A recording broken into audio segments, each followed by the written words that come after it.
Matthew 9. And he entered into a ship and passed over and came into his own city. And behold, they brought to him a man sick of the palsy, lying on a bed. And Jesus, seeing their faith, said unto the sick of the palsy, Son, be of good cheer, thy sins be forgiven thee. And behold, certain of the scribes said within themselves, This man blasphemeth. And Jesus, knowing their thoughts, said, Wherefore think ye evil in your hearts? For whether is easier to say, Thy sins be forgiven thee, or to say, Arise and walk? But that ye may know that the Son of Man hath power on earth to forgive sins, then saith he to the sick of palsy, Arise, take up thy bed, and go unto thine house.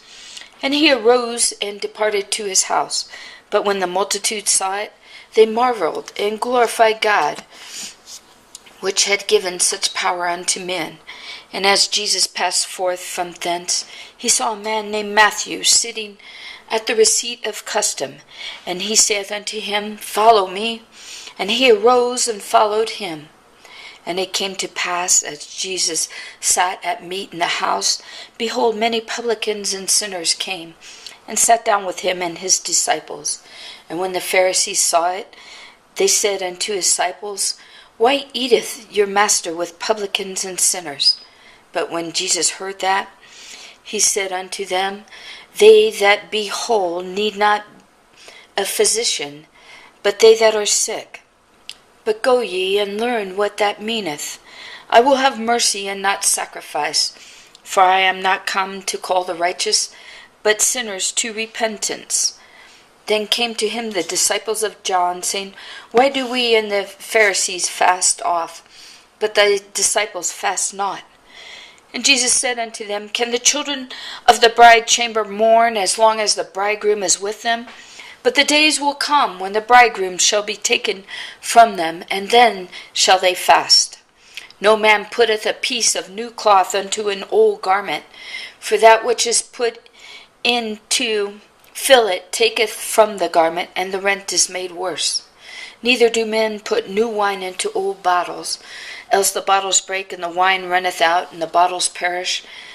But they put new wine into new bottles, and both are preserved. While he spake these things unto them, behold, there came a certain ruler, and worshipped him, saying, My daughter is even now dead, but come and lay thy hand upon her, and she shall live. And Jesus arose and followed him, and so did his disciples. And behold, a woman which was diseased with an issue of blood 12 years came behind him and touched the hem of his garment. For she said within herself, If I may but touch his garment, I shall be whole.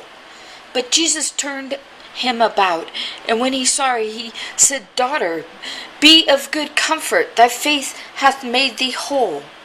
And the woman was made whole from that hour. And when Jesus came into the ruler's house and saw the minstrels and the people making a noise, he said unto them, Give place, for the maid is not dead, but sleepeth. And they laughed him to scorn.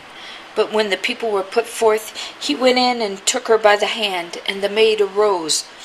And the fame hereof went abroad into all that land. And when Jesus departed thence, 2 blind men followed him, crying, and saying, Thou Son of David, have mercy on us. And when he was come into the house, the blind men came to him. And Jesus saith unto them, Believe ye that I am able to do this? They said unto him, Yea, Lord. Then touched he their eyes, saying, According to your faith, be it unto you. And their eyes were open, and Jesus straitly charged them, saying, See that no man know it. But they, when they were departed, spread abroad his fame in all that country. As they went out, behold, they brought to him a dumb man possessed with a devil. And when the devil was cast out, the dumb spake, and the multitudes marveled, saying, It was never so seen in Israel. But the Pharisees said, He cast out the devils through the prince of the devils. And Jesus went about all the cities and villages, teaching in their synagogues, and preaching the gospel of the kingdom, and healing every sickness and every disease among the people. But when he saw the multitudes, he was moved with compassion on them, because they fainted and were scattered abroad as sheep having no shepherd. Then saith he unto his disciples, The harvest truly is plenteous, but the laborers are few. Pray ye therefore the Lord of the harvest, that he will send forth laborers into his harvest.